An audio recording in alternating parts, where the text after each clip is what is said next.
Beast Wars Season 2, Episodes 6 and 7, Other Visits, Part 1 and 2. Now, I'm not 100% sure what to expect leaving this two-part story, but we may or may not have lost Airazor and Tigatron in these two episodes, or in the first episode of this two-part thing. And I hope that's not the case, but I've said this a million times already. I still remember some stuff from Beast Wars, and I remember who is and is not in that series from, like, the first episode from the last time I watched that series, which was probably, like, 5 to 7 years ago, actually, on YouTube, for whatever reason, the whole series on there. And watching this, it starts off pretty simple. Airazor and Tigatron end up going to, like, this field. It's like, oh, they see, like, this pod, like, this little flower pod, and it's, like, you know, going through the air. And Tigatron is like, oh, this is basically the first plant life that I've seen since the aliens kind of came down to the planet and kind of did their crazy heat ray thing and kind of wiped out, you know, a big chunk of the planet. And they follow, like, these pods and all these little, you know, they look nice. It's like pink, and they're just these little floating pods, and they go through. And they start to go through this area that has, like, vines and stuff like that, and it starts to get a little suspicious, and there's, like, kind of this big, like, this really big plant looking thing. And it's just Airazor and Tigatron, and they're standing there, and Tigatron has this moment where he's like, you know, I forgot how much beauty this planet really has. And they don't really introduce, it's not the first time, and I don't think I've actually mentioned it before, but they've had a couple of really minor things where it kind of seems like Airazor and Tigatron might have a little bit of a thing, and they definitely did. Like, they made it flat out, it's right there in this episode, because when Tigatron says that, like, I forgot how much beauty there was on this planet, he looks over to Airazor, and she looks at him, and she smiles, and they hold hands, and it looks like they're about to kiss, and these vines all over the ground grab them both, and it, like, just takes them up into the air, so they're, like, being spun around in this giant pod, which kind of looks like the little floating pods. It kind of transforms, and then this giant laser beam comes down, so they're freaking out, like, you know, we don't know what's going to happen to us. And Tigatron says, like, you know, whatever happens, my spark will find yours, and Airazor says, like, mine will find yours too. And so they grab hands at the last second, and they're basically just shot up into space. Like, I don't know if they're shot through time, or, you know, like, space and time, or just through space, or what the case really is, but, like, they're gone. Like, I thought it was going to be some sort of resolution where, I don't know, something happened, but they're gone in this first part, and, like, Cheetor is the one who ends up finding them, like, just as they're getting sent up into the air, and they, you know, get shot up into space. It's like they got abducted, and they kind of just turn in the full-on energy, and they just get shot into this portal in space, and he's just left by himself. Like, he doesn't know what to do. They just got shot into the air, and they're gone.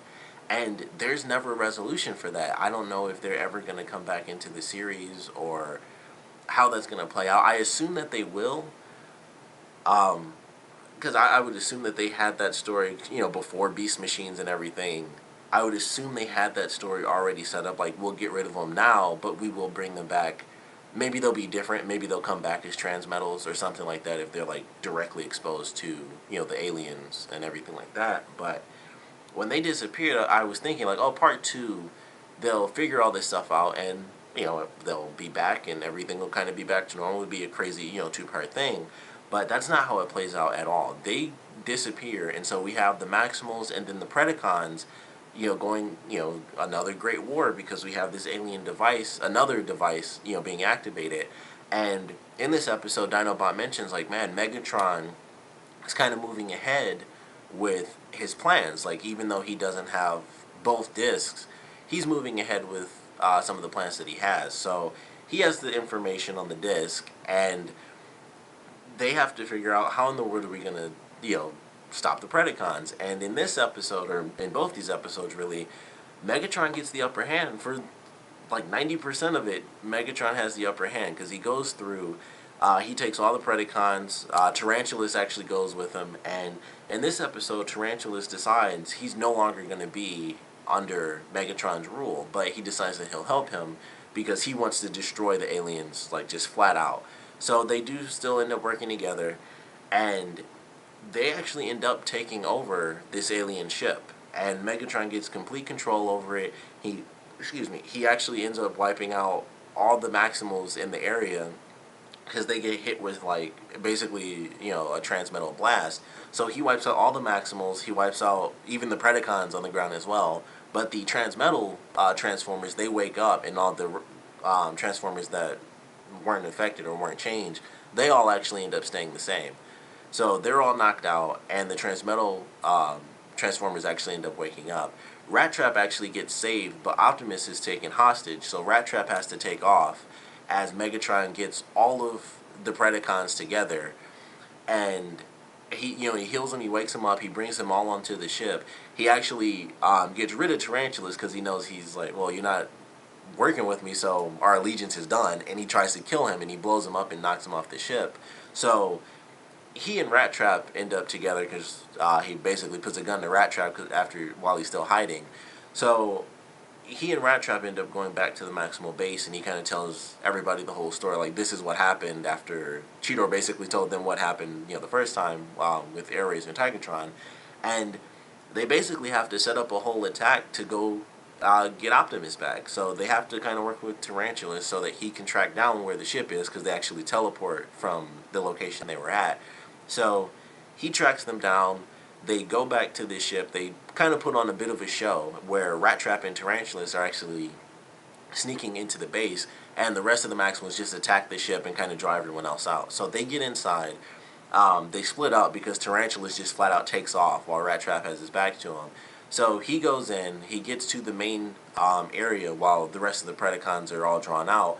The Maximals kind of retreat, and while the Predacons are still trying to get back into the base, that's when Rat Trap gets into the main center where Megatron is, and he gets Optimus free. So they both fight. Well, basically, Optimus ends up fighting with Megatron, and things get a little crazy because the ship ends up going into like this crazy self-destruct sequence, and they have to just book it. Basically, it's like, okay, things just got really crappy. We're trapped on the ship for a little bit. Tarantulas is like off doing his own thing, and he kind of, I think he's like slowed it down just a little bit, or he was trying to stop the ship from actually teleporting away, because that was the whole thing, is that they were basically charging up the ship to jump to Cybertron, and it was about to like take off, and then Tarantulas switched that out, and he stopped it from taking off, and he set it to self-destruct. And they had like a really funny scene after he did that.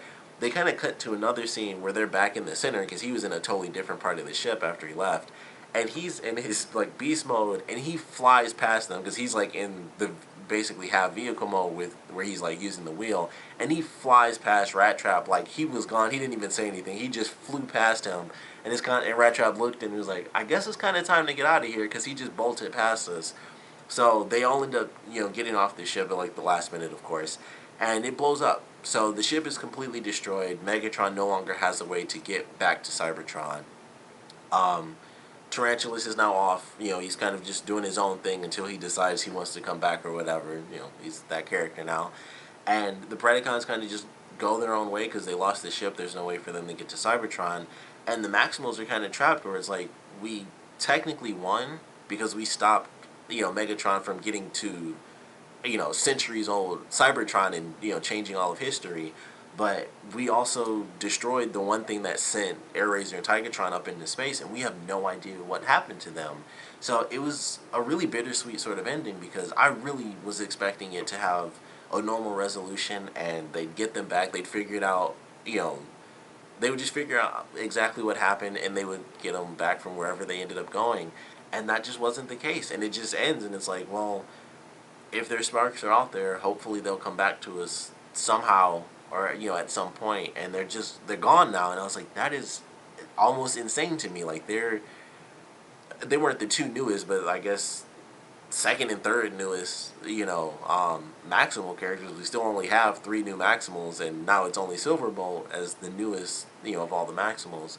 So it was really crazy that they ended up getting rid of both of them, and I can only hope that they do come back later on. I assume that they will. I don't think it'll just be kind of left open where it's just like poof, they're gone. And I don't believe the show got canceled. I think it may have actually got canceled because in the whole complete set, season 2 and 3 are in the same little thing. So maybe it did get canceled, and I hope that it was still able to continue because it did get Beast Machines as a sequel series. So maybe they just intended to have a shorter season 3 because they knew they were gonna completely change the format and jump into a new series. I don't know, but I hope they come back. Whether they're changing, I'd prefer it if they were still the same, of course, but changed or not, I really do hope that they come back before the series concludes. But honestly, I'll just have to wait and see because I really don't remember.